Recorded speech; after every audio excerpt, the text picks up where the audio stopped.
Oi, amores! Gente, sepse mata muito, muito, muito, muito, muito, muito, muito. Eu assisti uma aula top de um professor aqui no Instagram e ele falou assim: sepse é quando você tem uma infecção e você não tá bem. Simples assim, simples assim. Mas traduzindo para a parte científica, né, o que é sepse? É quando você tem uma infecção ou um foco suspeito e que você tem disfunção orgânica, que acaba se relacionando aí com a elevação do lactato.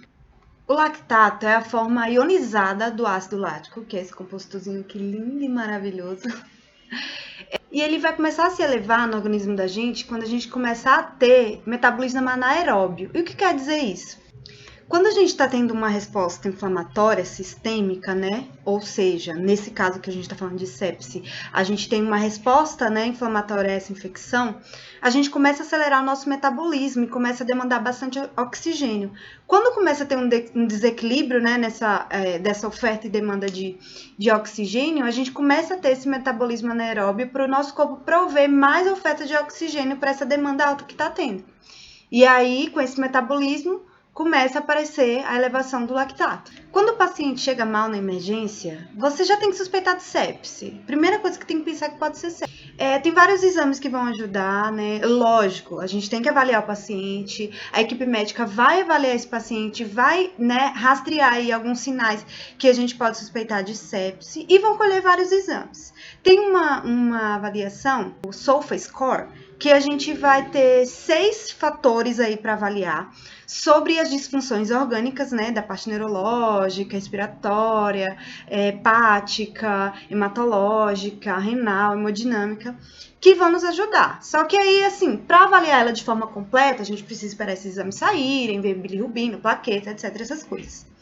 Só que de cara, olhando já para esse paciente, você já consegue ter uma dimensão do que pode estar acontecendo. É o que eles chamam de quick SOFA. É uma avaliação rápida, você vai olhar 3 fatores, que vão ser essa alteração, né, do estado mental, né, o nível de consciência, uma pressão arterial sistólica menor que 100 e uma alteração da frequência respiratória, né, que vai ser uma frequência já acima de 22, você já tem que ficar ligado. Se olha o paciente com essas questões e um foco infeccioso suspeito, já pode ficar ligado, já tem que acender o botãozinho ali de alerta que pode ser sepse. Gente, nós enfermeiros, a gente precisa ficar assim com esse conceito de sepse cravado assim na cabeça da gente, porque é muito presente, gente, a sepse no ambiente hospitalar, muito, muito. Em 2016 foi fechado assim melhor o conceito da sepse, né? Porque até então tinha muita confusão com a questão de conceito de resposta inflamatória sistêmica, do que é choque séptico, do que não é. E aí, além disso, entrou a Surviving Sepsis, né, que é aquela campanha Sobrevivendo à Sepse, para alertar aí o mundo sobre a alta mortalidade. Daí veio um conceito mais certo sobre sepsis, choque séptico, né, que a gente não pode perder isso, essa questão da resposta inflamatória, né, com o aumento do lactato, o choque séptico, né, quando você tem uma pressão menor que 65. A pressão média, né, menor que 65, e o paciente não responde à prova de volume, e aí você acaba precisando entrar com noradrenalina, que é o vasopressor de primeira escolha na sepse, aí você já tem instalado um choque séptico, né? Então, assim, a gente não pode perder esses conceitos. E, assim, qual é a responsabilidade do enfermeiro, né? É total nesse sentido, porque a gente que tá ali na beira do leito, a gente que tá vendo essas alterações hemodinâmicas do paciente mais de perto, né?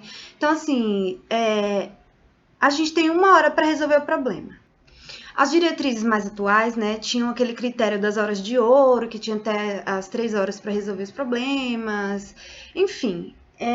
Mas hoje já se fechou aí um guideline, vamos dizer assim, de orientações acerca disso. A gente precisa colher lactato, colher hemocultura e entrar com antibiótico em até 1 hora, além também da ressuscitação volêmica desse paciente, que tem que ser de 30 ml por quilo. Depois disso, se ele não responder ao volume, já tem que entrar com droga vasoativa, né? A primeira droga de escolha é noradrenalina, e já acompanhar esse paciente inteiramente, sem tirar monitorização contínua, acompanhar esse paciente 100%. Então, assim, a gente tem que atualizar esse conceito, né? Desde maio de 2018 a diretriz é essa. Em 1 hora a gente tem que resolver tudo isso. O ponto zero é a suspeita diagnóstica. O médico que vai dizer, né, essa suspeita. E a partir desse momento é instalado em muitos lugares, chamam pacote sepse ou protocolo sepse. A partir desse momento que se instala o início desse pacote, você já precisa colher lactato, colher as hemoculturas, iniciar antibiótico terapia de amplo espectro, né, 1 ou 2 antibióticos que tem uma cobertura boa, e a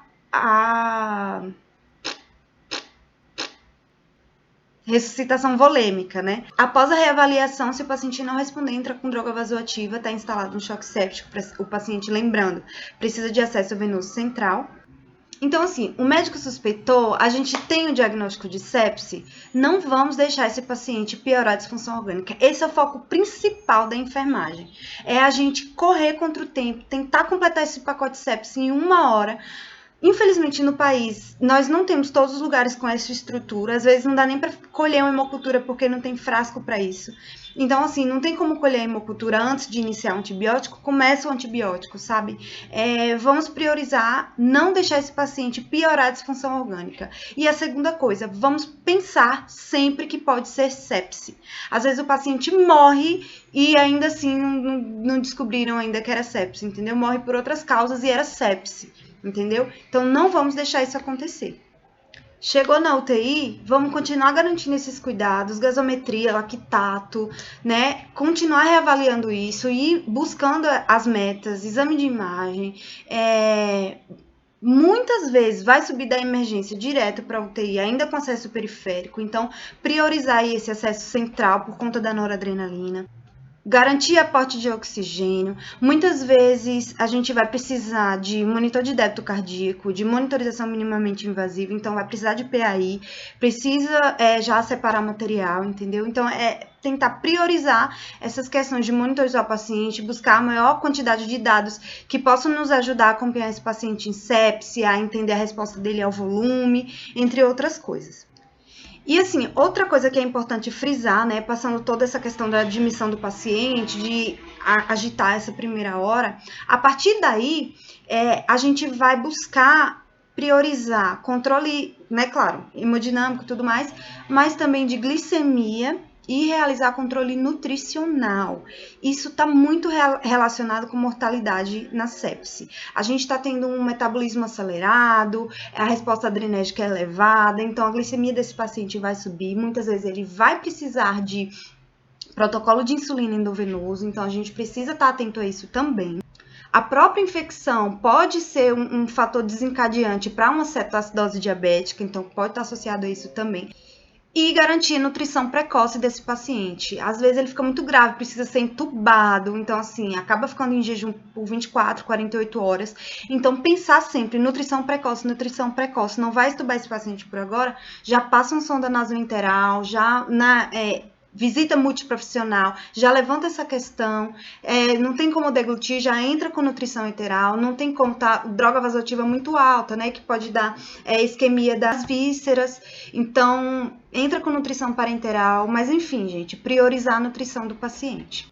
Além de toda a questão metabólica, né, esse consumo todo de proteína do paciente vai deixar ele predisposto também a evoluir com lesão por pressão, às vezes ele fica muito grave, a mobilidade fica muito reduzida no leito, então assim, aumenta também o risco de lesão por pressão, que é também um fator que vai aumentar o tempo de internação, aumentar o risco de morte desse paciente, então nós não podemos esquecer desses fatores também. Como sempre, eu não consigo falar pouco, né, então vai esse vídeo de 10 minutos mesmo, entendeu?